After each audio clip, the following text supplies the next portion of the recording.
वैसे हम भगत सिंह की बहुत सारी भगत सिंह जी हमारे जो शहीद आज़म भगत सिंह हैं, ऐसे जो अनसंग हीरो हैं। अ, उन पे मूवीज़ बनती रहती हैं, उनको देख के बड़ा जोश आता है। लेकिन अभी एक मूवी रिलीज़ हुई। हाँ, अनफॉर्च्यूनेटली मूवीज़ देखने के बाद ही हम लोग जागते हैं, मेरे साथ भी ये समस्या है, लेकिन मैं फाइनली जाग कर आज एक स्टेप उठा रहा हूँ। It's not about that movie, लेकिन वो मूवी जिन पे बनी, उनकी लाइफ़ को जानने को मौका मिला और उनको जानने के बाद मुझे समझ में आया कि यार रियल हीरोज़ तो वही हैं।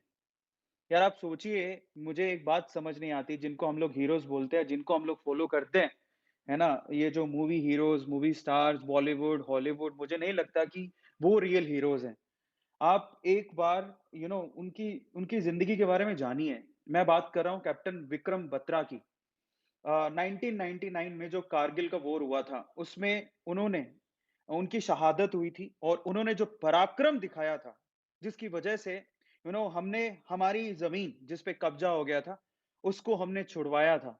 देखिए, वो क्या था, क्यों था, उसके बारे में बात ना करके, उस शूरवीर के बारे में बात करनी बहुत ज़्यादा ज़रूरी है, जिसने इतने बड़े गट्स दिखाए। यार आप सोचिए कि उसको देखने के बाद मुझे समझ में आया, खैर मैं तो मूवी में देख रहा था, लेकिन सच में जो दुश्मन की गोलियों के सामने, उनकी बंदूकों के सामने तन के, सीना तान के खड़े हो जाते हैं, वो हैं रियल हीरोज़ यार। हम कुछ नहीं है उनके सामने।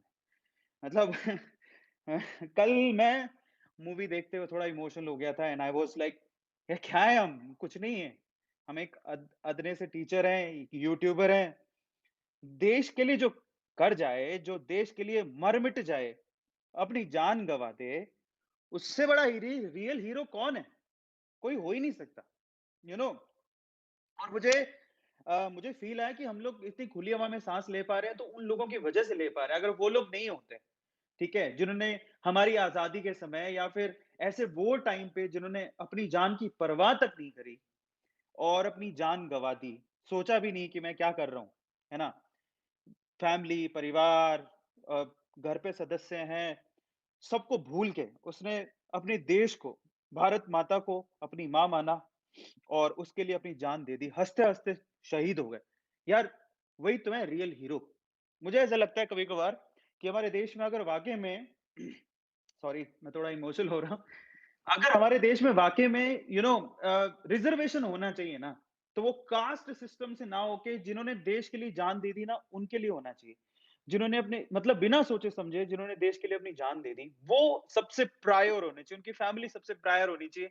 उनको जितनी सुविधाएँ हम लोग दें, उतना कम है, मुझे ऐसा लगता है। और डॉक्टर विक्रम बत्रा, अगर आपने उनके बारे में नहीं पढ़ा है, मैंने भी नहीं पढ़ा था और मुझे उनके ऊपर जो मूवी बनी उसको देखने के बाद मुझे समझ में आया, फिर मैंने पढ़ा और उन्होंने जो पराक्रम दिखाया, उसकी वजह से उसको उनको परमवीर चक्र से नवाज़ा गया, बहुत बड़ी बात है। देखो आज आप लोग याद रखिएगा ये कर्ज है हमें हर एक सैनिक का जो बॉर्डर पे हमारे लिए लड़ रहा है, जो वहाँ पर हमारे बॉर्डर की सुरक्षा कर रहा है। ये हम पर उनका एहसान है कि वो अपनी ज़िंदगी दाँव पर लगा के सरहद पे खड़े हैं। अगर वो लोग नहीं होते, तो शायद हम लोग यहाँ पर होते ही नहीं।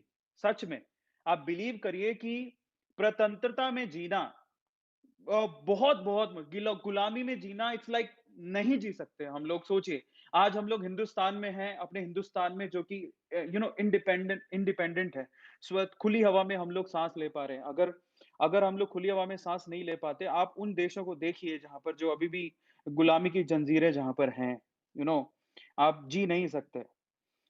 ये बहुत बड़ी बात है आज हमारे देश में लोकतंत्र है और हम लोग एक खुली हवा में सांस ले पा रहे हैं, ये हमारे लिए बहुत बड़ी बात है और उसके पीछे के सबसे बड़ा जो कारण है ना वो लोग हैं जो देश के लिए बिना सोचे समझे अपनी जान दे देते हैं। सरहदों पर खड़े हैं, दुश्मन की बंदूकों के सामने सीना तान के खड़े हो जाते हैं। बहुत बड़ी बात है और इनके लिए अपन जितना कर सके ना उतना कम है।